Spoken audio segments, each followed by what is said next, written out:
Assalamualaikum. Saya Muhammad Haziq bin Muhammad Nur Hishamuddin. Saya akan memberikan pengenalan berhubung topik kertas kerja yang bertajuk Politik Pasca Kebenaran. Pembentangan ini akan melibatkan pengenalan, definisi, implikasi, usaha, perbezaan serta kesimpulan. Dalam suasana politik hari ini, kebenaran bukan lagi hakiki tetapi bersifat relatif. Kebenaran boleh berubah-ubah mengikut keadaan dan kepentingan. Boleh juga diposisikan dalam pelbagai bentuk dan hubungan untuk mendapat maksud baharu yang selari dengan matlamat politik. Pada masa yang sama, kepalsuan dan manipulasi diposisikan sebagai kebenaran yang baharu.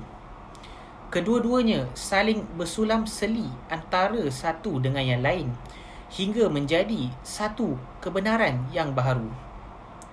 Fenomena politik pasca kebenaran diangkat dengan jayanya dalam novel 1984 karya George Orwell pada tahun 1949. Novel yang bercorak futuristik ini membayangkan politik dunia 35 tahun ke depan, iaitu pada tahun 1984. 1984 adalah ramalan-ramalan masa yang akan datang.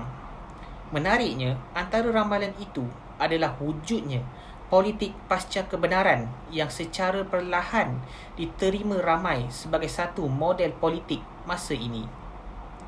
Perkataan post-truth juga pertama kali digunakan oleh penulis Steve Teschich tahun 1992 dalam tulisannya dalam akhbar The Nation bertajuk A Government of Lies. Tulisannya menghantar kritikan keras kepada masyarakat Amerika Syarikat yang penuh dengan pembohongan Presiden George Bush mengenai Perang Teluk. Pentadbiran Bush telah mencipta naratif pasca kebenaran hingga mewajarkan warga Amerika Syarikat bersetuju dengan campur tangan Amerika Syarikat dalam agenda menganjang Iraq yang dikatakan tidak demokratik. Assalamualaikum warahmatullahi wabarakatuh. Saya Fariza Roena binti Abdul Samad dari Kumpulan 5. Saya akan membentangkan definisi politik pasca kebenaran. Menurut Kamus Oxford, pasca kebenaran boleh ditakfirkan sebagai sesuatu yang berkaitan atau menunjukkan keadaan di mana fakta objektif kurang berpengaruh dalam membentuk pendapat umum daripada menarik emosi dan kepercayaan peribadi. Ia merujuk kepada fakta bahawa fakta objektif dan nyata kurang mempunyai kredibiliti dan atau pengaruh daripada perasaan dan kepercayaan individu ketika merumuskan pendapat umum atau menentukan kedudukan sosial. Dengan kata lain, pasca kebenaran adalah penyimpangan realiti yang disengajakan. Ia digunakan untuk menunjukkan fakta-fakta di mana perasaan atau kepercayaan peribadi lebih berpengaruh daripada fakta itu sendiri. Secara mudahnya, pasca kebenaran bermaksud era setelah atau selepas kebenaran, diibaratkan seperti nilai kebenaran telah pun mati. Assalamualaikum, nama saya Muhammad Amirul dan saya akan membentangkan mengenai implikasi penyebaran berita palsu. Seperti yang kita sedia maklum, penyebaran berita palsu amatlah berleluasa pada masa kini dan kita juga maklum bahawa implikasi penyebaran berita palsu memberi impak yang besar terhadap kehidupan seseorang serta masyarakat sekeliling. Dari sudut politik, penyebaran berita sedemikian juga tidak asing lagi di kalangan ahli-ahli politik. Mereka yang seperti alfa dan terlalu ingin bersaing menjadi yang terbaik sehingga sanggup melakukan perkara yang sekeji ini. Menyebarkan berita palsu ahli politik lain juga membuat masyarakat atau rakyat hilang kepercayaan terhadap pemimpin mereka. Tanpa keyakinan rakyat serta kecelaruan yang dialami oleh rakyat, pimpinan yang dipimpin oleh ahli politik mungkin tidak dapat dilakukan dengan terbaik. Seperti isu yang boleh kita jadikan sebagai contoh, Tun Dr. Mahathir yang dilantik menjadi Perdana Menteri yang ke-7 telah meletakkan jawatan beliau dengan menghantar surat peletakan jawatan kepada Yang di-Pertuan Agong. Hal ini menyebabkan spekulasi dan penyebaran berita palsu mengenai peletakan jawatan beliau sehingga ada segelintir yang mengambil kesempatan untuk menghancurkan perpaduan negara. Akhir kalam, di zaman yang serba moden ini, kita haruslah membendung penyebaran berita palsu demi keharmonian negara tercinta. Assalamualaikum, nama saya Nur Syakira binti Firdaus. Baik, lanjutan daripada perbincangan tadi, antara ciri-ciri berita hoax adalah dengan menimbulkan kebencian dan kecemasan. Kebijaksanaan dalam menilai berita hoax terletak pada individu yang boleh mengelakkan permusuhan dan hasutan yang mampu membinasakan bangsa sendiri. Pengalaman dan ilmu mampu mengembangkan sikap skeptis dalam menilai informasi yang diterima. Belum tentu berita dan informasi yang diterima itu adalah sesuatu yang benar. Ciri berita bohong selanjutnya ialah dengan mengajak orang lain untuk menyebarkan berita tersebut sehingga menjadi viral. Penyebaran berita bohong yang viral ini boleh mewujudkan golongan masyarakat yang menerima pendapat yang sama atau dikenali sebagai efek echo chamber. Di samping itu, penyebaran berita palsu juga boleh menyebabkan masyarakat berpecah belah dan timbulnya golongan yang radikal. Jika masyarakat gagal mendapat berita yang tepat, permusuhan bakal berlaku dan seterusnya akan mengundang bencana kepada negara. Assalamualaikum warahmatullahi wabarakatuh. Nama saya Nur Sabiha binti Muhammad Hatta daripada Kumpulan 5. Seterusnya, saya akan menerangkan tentang peranan ahli agamawan dalam usaha menangani politik fitnah. Antara fenomena pasca kebenaran adalah mencampur adukkan kebenaran dan pembohongan. Berdasarkan firman Allah Subhanahu Wa Taala dalam surah Al-Baqarah ayat 42, "Wala talbisul haqqo bil batil wa taktumul haqqo wa antum ta'lamuna." Yang bermaksud, dan janganlah kamu mencampur adukkan yang benar itu dengan yang salah dan kamu sembunyikan kebenaran itu pula padahal kamu semua mengetahuinya. Sebagai seorang yang mempunyai ketaatan, pegangan dan latar belakang agama yang kuat, golongan agamawan ini memainkan peranan yang penting dalam menilai dan mengelak tipu muslihat musuh. Sehubungan dengan itu, golongan agamawan seharusnya bertegas dalam bersuara dan menggunakan kecerdikan juga ilmu agama yang mereka ada dalam membendung penyebaran kebatilan politik fitnah pada era pasca kebenaran ini. Assalamualaikum dan salam sejahtera. Saya Salihuddin Muhammad akan terus sambunglah usaha menangani ahli politik fitnah. Alright. So di mana usaha yang perlu dilakukan adalah peranan ahli politik itu sendiri, di mana mereka haruslah tulus dan sahih dalam berpolitik kerana mereka mewakili suara-suara rakyat atau masyarakat. Okey. Dan kedua, ahli politik haruslah saling bekerjasama dan juga amanah dalam menjalani tanggungjawab mereka.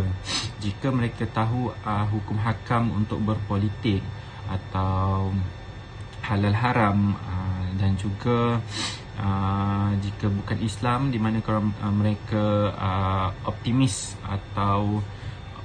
bertanggungjawab untuk menjalani amanah yang mereka jalankan, kemungkinan atau sudah semestinya politik fitnah ini tidak akan terjadi atau apa-apa isu pun tidak akan terjadilah. Okey. Assalamualaikum warahmatullahi wabarakatuh. Saya Muhammad Haziq bin Muhammad Iqbal dari Kumpulan 5 akan membentangkan peranan masyarakat dalam usaha menangani politik fitnah ini. Antaranya ialah masyarakat haruslah tidak melibatkan diri di dalam politik fitnah ini dan berhati-hati apabila menyebarkan sesuatu berita sensasi itu yang bersifat provokatif. Hal ini kerana penyebaran berita palsu ini telah menyebar luas ke seluruh masyarakat kerana mereka tidak sedar akan keburukan menyebarkan berita palsu ini.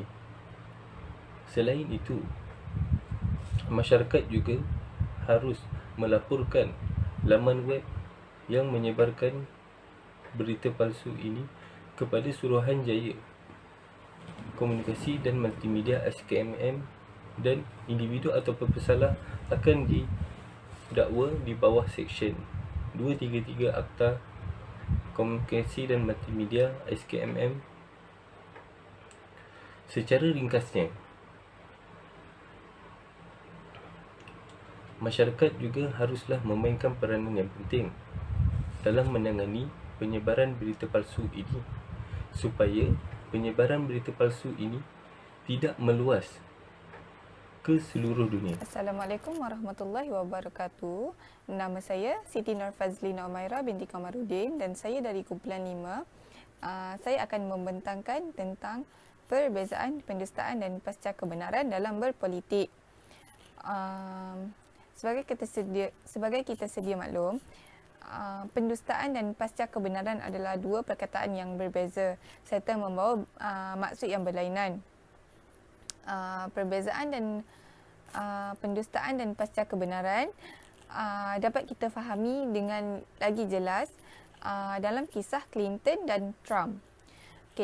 Pada 26 Januari 1998, ada sidang media sedang berlangsung pada ketika itu, dan yang di mana Clinton menafikan yang beliau melakukan hubungan dengan Miss Lewinsky. Beliau dikatakan mengadakan hubungan seksual dengan Miss Lewinsky kerana ada pendedahan tentang kesan air mani beliau pada gaun biru Miss Lewinsky. Oleh itu, Clinton menafikan hal tersebut. Clinton didakwa atas sebab sumpah berbohong dan menghalang keadilan.